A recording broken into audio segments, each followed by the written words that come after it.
story of it's the evil and the ugliness of people's hearts these days is everywhere.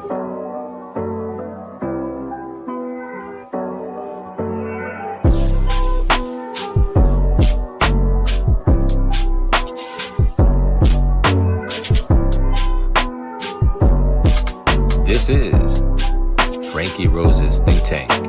Here's your host, Franky Rose. Good morning, everybody. How's everyone doing? Welcome to the Think Tank. So we are going to take a look at Chloe a little bit. So Chloe is the German Shepherd that was at the house where they found Officer O'Keefe's body. So we'll look at a document. We're going to just see what this update is about and go from there.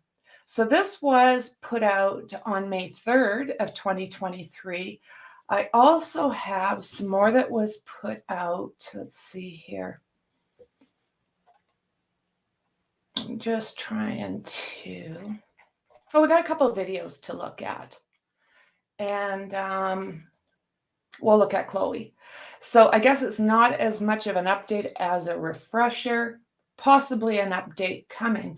We are waiting to find if the FBI is going to take a look at this. Well, they are actually. The feds are actually looking at this case. So what we're waiting for, I guess, would be the results of what their findings are, because they are looking in prosecutors in this case. So will it make it to trial in March? That's a really good question. But I'm not seeing a lot on Chloe. This dog just disappeared. They're saying it was rehomed, but there's no records. There's just, something up. So the defense is saying that wounds suffered by Officer O'Keefe that night were from a dog, not a fight with the girlfriends. So I do have one picture I'm going to put up because I want to know what you think. So on the far right corner, bottom right corner, you see a picture of Officer O'Keefe's knuckles. They look like they're fresh. What do you think happened? How did he end up with his hands looking like he was in a fight if he was indeed backed up over by Karen Reed? Again, the math ain't mathin'. So let's see here. So we have the family registers ownership of Chloe. Now this looks like it was between 2017, 2019 is when they got Chloe. So January 29th, 2022, they're saying that John O'Keefe suffered animal scratches and puncture wounds. The defense in May did start looking into these injuries. And then further on in May, Albert informed Canton Animal Control Chloe was allegedly rehomed out of state. So if this is the case, how come nobody has come up saying, hey, we've got Chloe?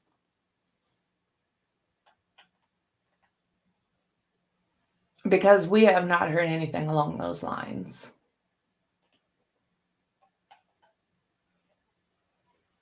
Now playing above. No, we want to see this.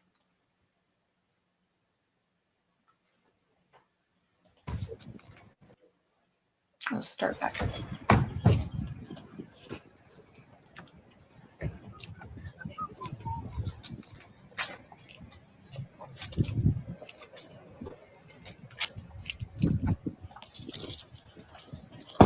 Got great lawyers, paying the big bucks for them.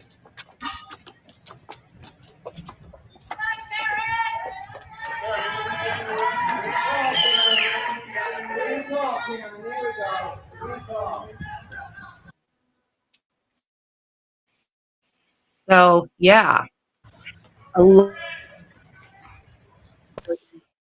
Where is that? Is innocent. We don't want this. Stop. Let's take a look at this here.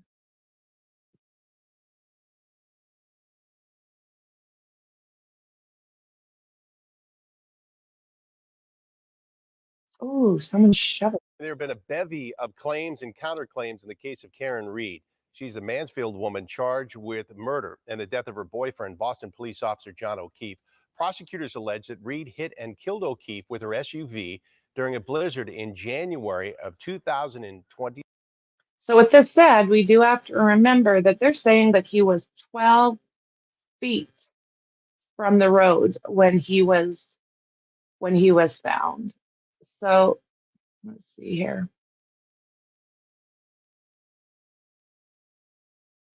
I don't know if that's 12 feet, but how the hell did he end up over there? And why is there no tracks? Questions. I still have a lot of questions. Outside the home of another Boston police officer. But her defense team is now painting an entirely different picture. We should learn more today during a hearing in court. Peter Ellikin, noted defense attorney in Boston, and should I also say highly respected, Peter. Thank you for joining us this morning. That has a certain sound to it. I like that. We'll keep that in for the future. Before we go over what's been laid out there over the last few days, I mean, how unusual is it to get this type of detailed back and forth before a trial? Usually you want all the detail, though, at first before trial. We have that whole thing called discovery now where everybody's. You see, this is the thing. She hasn't been getting the discovery, which is another huge issue in this case. Like, got to lay their cards out on the table beforehand so you don't have any surprise, what we call Perry Mason moments where you get ambushed with evidence. And so, which is exactly what they're it's not trying totally to unusual do. that you would have things revealed. As a matter of fact, the defense has been complaining that they haven't got enough evidence yet, and that's why they're coming to court today to plead for more. All right, so the defense is making all kind of counterclaims here to what the prosecution laid out initially. They said O'Keefe was actually in the home after being dropped off by Reed. They say the autopsy shows O'Keefe was beaten and suffered from what appeared to be dog bites. They claim someone in the home Googled how long to die in the cold. So basically, is the defense saying here, hey, our client was framed? Absolutely, they are saying that. They said this is almost like a made-for-TV movie, that that there is kind of a conspiracy here, and they've laid out a bunch of evidence that would, if that evidence is true, what might actually point to that. That they say that the investigating state trooper on the whole thing was good friends with the people in the house, and the people in the house have been caught with a bunch of various lies. They're saying Good that. friends. And so right now we've got these total counterclaims of evidence. They're both promising certain kinds of evidence, and time is going to be revealed who's telling the truth here, because we have very conflicting stories. And that's the case. Very conflicting stories. Very conflicting stories.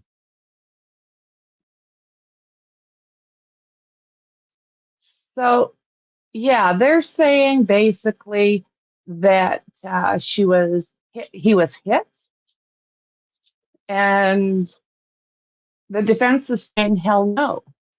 So again, there's that little black box that they have in vehicles since I think it's been about 2016. Now, in my opinion, that little black box should tell you exactly when that vehicle bumped into something.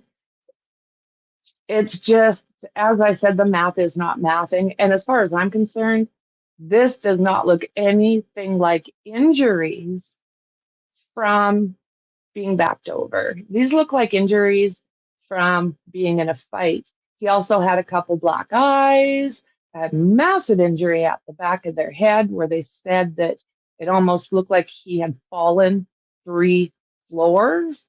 Well, suspiciously or not, let's see here. This house has 3 floors, the basement, the main floor, and the upper level. I don't know what kind of stairs are in that place. I know nothing along those lines. I know that I used to have a home and it was 3 floors, and it was staircases from the main floor all the way down, or sorry, the top floor all the way down to the bottom. So I don't know if this house would be similar or not.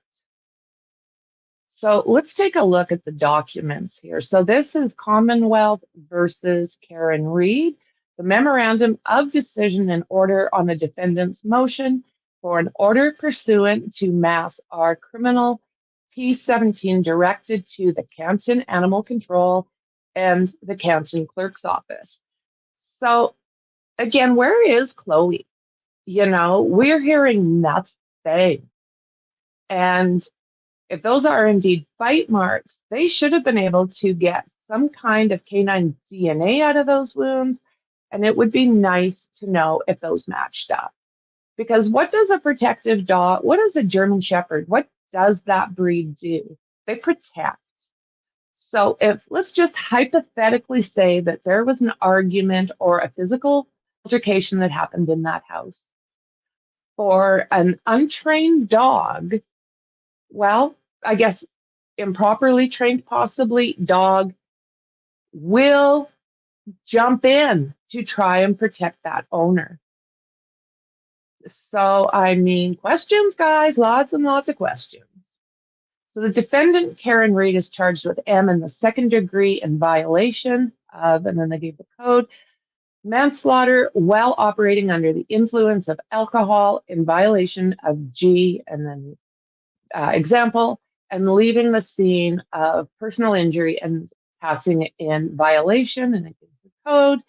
The charges arise from the death of her boyfriend, Boston police officer John O'Keefe, who was found unresponsive in the snow outside of a residence in the morning of January 29, 2022. That resident is also a cop. So when they made this 911 call and they said that somebody was laying in their front yard unconscious, or however they worded it, wouldn't you say a cop was laying in your front yard unresponsive? The case is before the court on the defendant's motion for an order pursuant to Massachusetts R Criminal P17, direction to the Canton Animal Control and the Canton Clerks office. After a hearing on May 3rd, 2022, a review of written arguments submitted, the defendant's motion is allowed. So the background. On the evening of January 28, 2022, John O'Keefe and the defendant met with a group of people, including Boston police officer Brian Albert, at a bar in Clinton. Cops generally party with cops. It's usually the way it is. O'Keefe and the defendant left the bar together in the defendant's vehicle and proceeded to the residence as heavy snow was falling. The defense maintains that the defendant dropped off O'Keefe at the residence and left under the impression he went inside. So, okay, this would be another question of mine. See if I can bring up another better picture, I guess, of this house. Let's see here.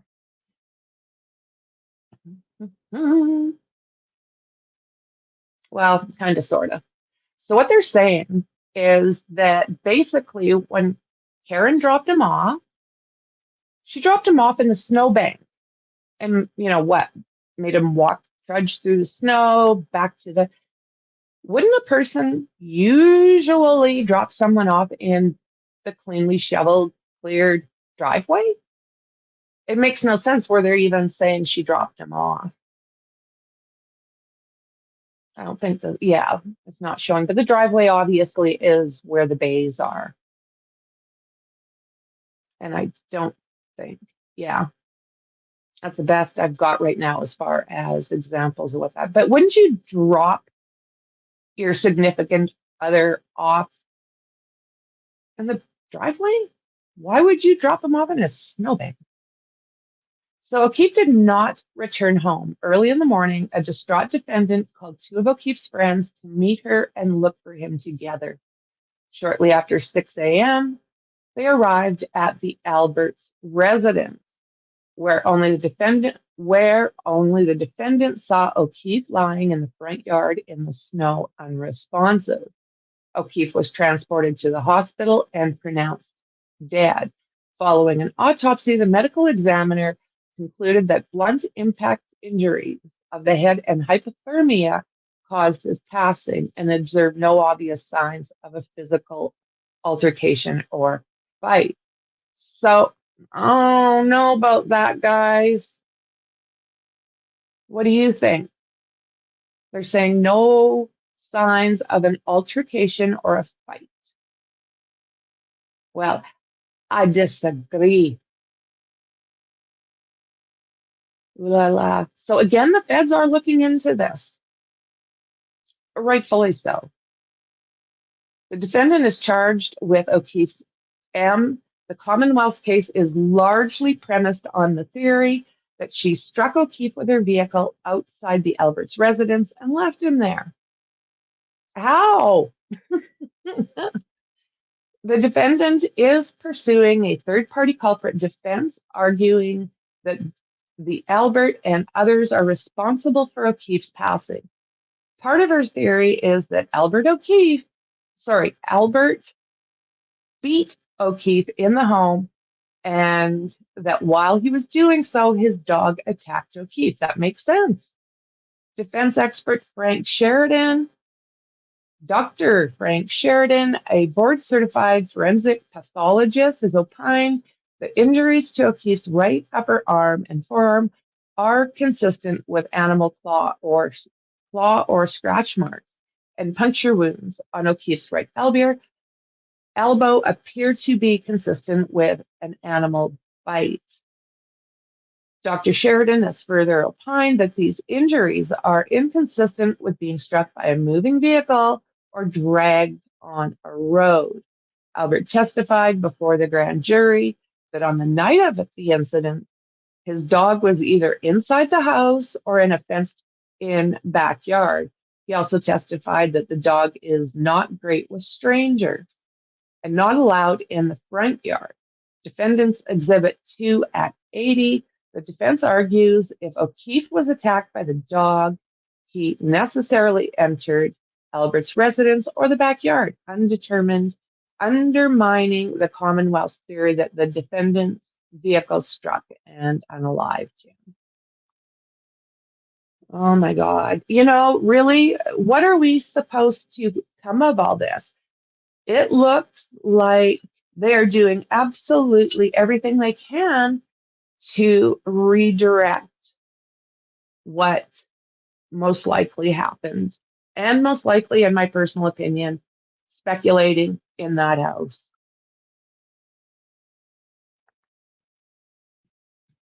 I've never been hit by a car, but I have been bit more than once by a dog. And one of them was a German Shepherd that I still have the scar from. And literally, it was a tear. I didn't think about it until reading all of this stuff and going through this case, but it was a tear. I still got the scar, and he tore from here to here. The scar's pretty faded, but it was a rip. It was a rip about that long. So the Canton town clerk informed a defense investigator that a dog license issued for a 4-year-old German Shepherd associated with the Alberts residence in 2019, and that the dog was rehomed to Vermont in May 2022. A Canton animal control officer subsequently told the investigator that she wrote a quarantine order for the dog after a purported skin piercing incident in May 2022, and then Albert later rehomed the dog. Both the clerk's office and animal control refused to release the related records without a court order. So why? Again, sus as shite. The defendant now seeks from the clerk's office and animal control the production of records related to the licensure, ownership, quarantine, rehoming, and or skin piercing incidents of animals registered to the Alberts and or the owner of his residence between 2015 and present. Defendant's motion 1-2. Under Mass and then criminal court, the court may issue a summons ordering a third party to produce books, papers, documents, or other objects prior to trial. The purpose of Rule 17A2 is to expedite the trial by providing a time and place before trial for the inspection of the subpoenaed materials. In deciding if a defendant's motion pursuant to Rule 17A2, the court must balance the defendant's right to mount a defense with the Commonwealth's right to prevent unnecessary delay of the trial and unwarranted harassment of witnesses and third parties. To succeed, the defendant must establish good cause by showing. You see, they are having to fight for everything. Why is that? You know, you watch these trials, and we've covered lots in the last couple of years. They do, oh, sorry, guys. They do have to give this documentation. Now, I'm hearing that Mass has got completely different laws than most of the other states. So can I say for sure that by the sounds of this document, yes, they are the same as far as getting defense everything they know. Do you guys not think this is like sassafras? I mean, I personally usually think the person is guilty. It's just the evidence usually points that way. This case, it just, in my opinion, is not pointing that way. And it concerns me. It concerns me. From other things that I've read or seen, it sounds like she was really Karen Reed was really the only one trying to help Mr. O'Keefe. There is a video recording of her losing her shite when she found him. Oh my goodness, there is so much to this, so much. I'm going to continue to go through documents and give updates just because I think it's really important for everybody to know what's going on. Okay, so this is good cause by showing, 1, that the documents are evidentiary and relevant. Well, yes. 2, that they are not otherwise procurable reasonably in advance of the trial by exercise of due diligence, and the party cannot properly prepare for trial without such production and inspection in evidence of a trial, and that failure to obtain such inspections may tend unreasonably to delay the trial. And 4, that the application is made in good faith and not intended as a general fishing expedition. Each of these requirements are met. First, the records sought are both evidentiary and relevant. This requirement is satisfied if the records have a rational tendency to prove or disprove an issue in the case and are likely to be admissible at trial.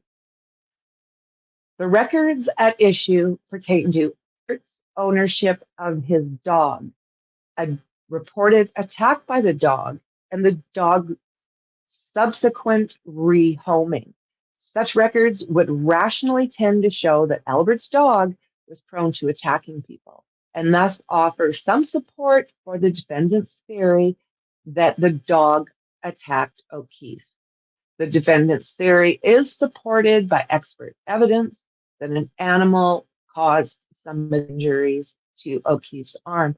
So go back in the playlist and look at we went over attorney Melanie Little's interview with the dog bite expert. In my opinion, he's a dog bite expert. Check that out because there is a lot of information. The request for records is not temporally overbroad because the time period requested is specifically tailored to begin in 2015 when the dog was a puppy.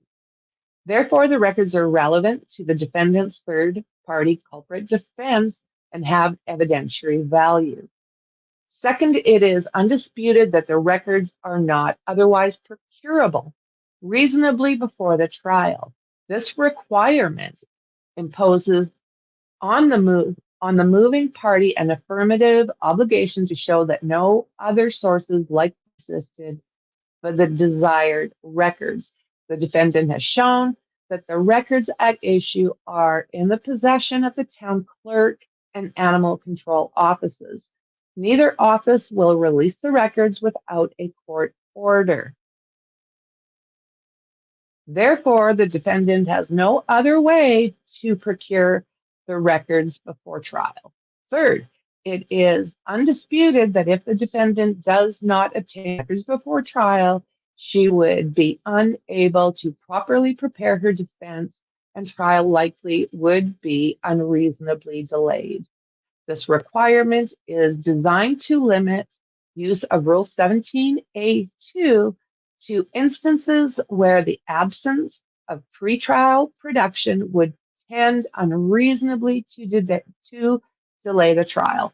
It is reasonable to expect that the records contained further detail regarding the reported attack by Mr. Albert's dog and the dog's rehoming, likely concluding the identity of the witness with known of these incidents and the dog's current whereabouts. To properly prepare her defense, the defendant may choose to interview those witnesses. Furthermore, upon locating the dog, the defendant intends to pursue a comparative DNA analysis of samples from the dog and O'Keefe's wounds. Without pretrial access to the records, the defendant's ability to prepare her defense would be hampered. Additionally, if the records are not produced, the trial will be unreasonably delayed. Lastly, the defendant has met the good faith requirement of Rule 17. This requirement serves as a reminder that Rule 17A2 is not a discovery tool. The records at issue are known to exist and to be in possession of the town clerk and animal control offices. Therefore, the defendant's request for summons is allowed. For the foregoing reasons, the defendant's motion for an order pursuant to Mass R Criminal Piece 17 directed to Canton Animal Control and the Canton Clerk Office is allowed. Beverly J. Canone, Justice of the Superior Court. Okay, so what did we learn? Hey, Dandy. Hey, Chopper. No, I didn't, Chopper. Can you throw it into...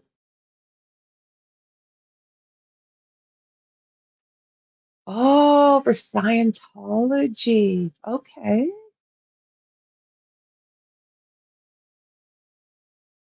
Okay. Yeah, I don't either, Dandy. Yeah, true crime all the time. Those guys, I don't know a lot about them. Yeah, I don't know a lot about them.